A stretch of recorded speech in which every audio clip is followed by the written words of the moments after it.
नानी यो पेटी हट्नु पऱ्यो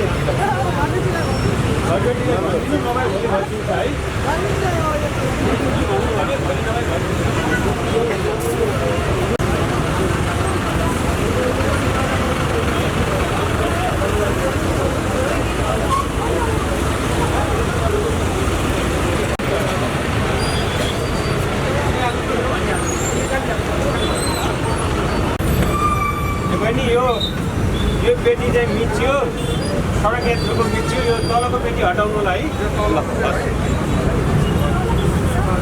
यो बराबर गराइदिनुहोस् यो बराबर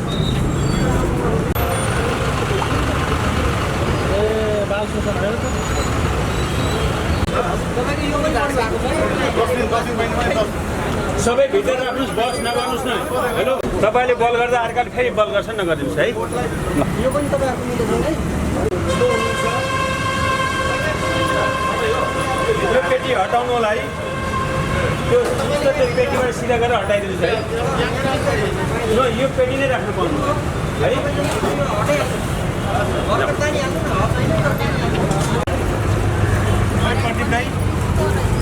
प्रदीपले भन्नु त अनि यो घरि हटाउनु राख्नु मिल्दैन हटाउनु भनिहाल्नु त्यसलाई ढिकेर लाग्नु यो भरे ढिकेर लानु है अरू चाहिँ यो भरे पठाउँछ है नगरलाई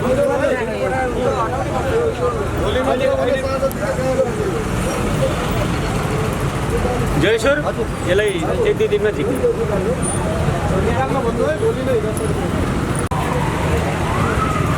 तपाईँको फिक्सरमा जति गरेर राख्नु गरेर नराख्नु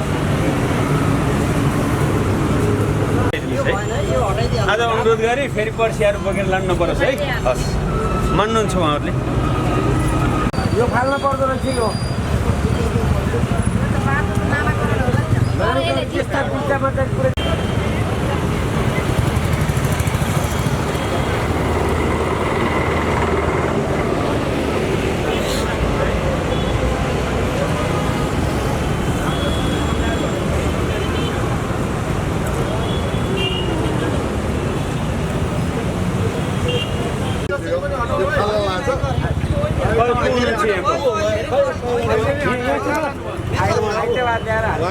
तपाईँले हटाउँदै हुनुहुन्छ मिडियाको अगाडि कमिटमेन्ट गर्नुहोस् ल मैले हात जोडेर भने हटाउनुहुन्छ र सोमबार नहटे बोकेर लैजानु है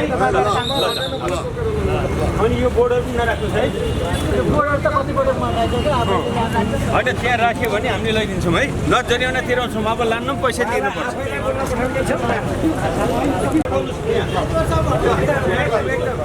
यो कहिलेसम्म हटाउनुहुन्छ खुसी भएर हटाउनुहुन्छ नभए जरिवाना तिराउँछौँ है ल हस् त आज यही चौकमा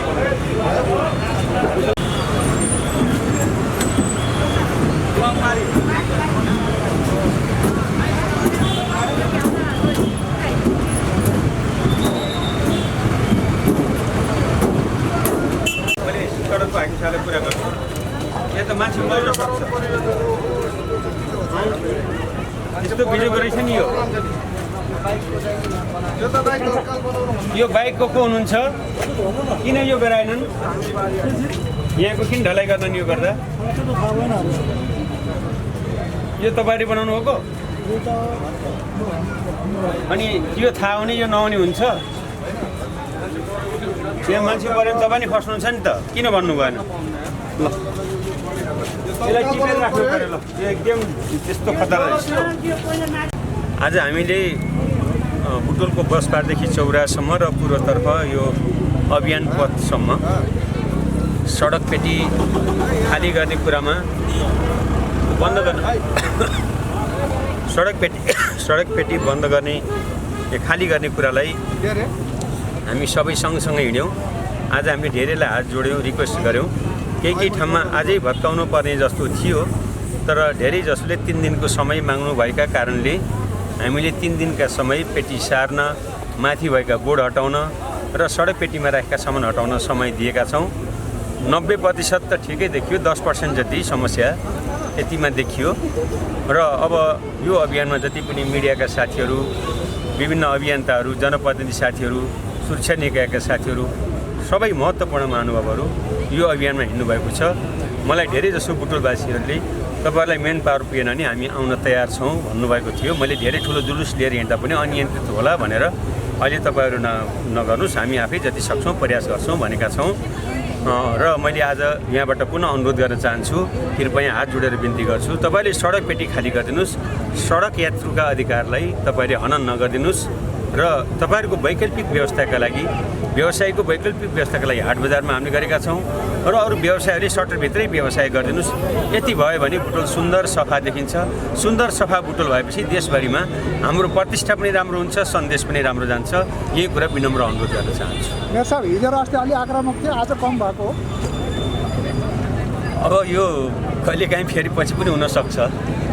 जस्तो मेयर साहब, यो बुटोल भनेकै चौडादेखि अमरपद गोलपारासम्म हो भन्ने पनि आम बुझाइ जस्तो भएर पनि यो कालिका नगर क्षेत्र अझ जहाँ अटोमोबाइल्सको हब हो त्यो क्षेत्रमा चाहिँ हाम्रो अनुगमनको चाहिँ कहिले हुन्छ, के हो त्यो अलिकति यो बल्ल 3 दिन भयो। हामी महिनौँ, 1.5 महिना 2 महिना हामी लागिरहन्छौँ। कालिका नगर होइन, भित्र सडकमा पनि हामी जान्छौँ। धेरै गुनासाहरू छन्, कहीँ घरहरू भत्काउनु पर्ने पनि हुनसक्छ। त्यो पनि हामीले पहिला त्यहाँको नाप नक्सा गरेपछि कति घरहरू भत्काउने के गर्ने यसमा पनि हामी लाग्छौँ।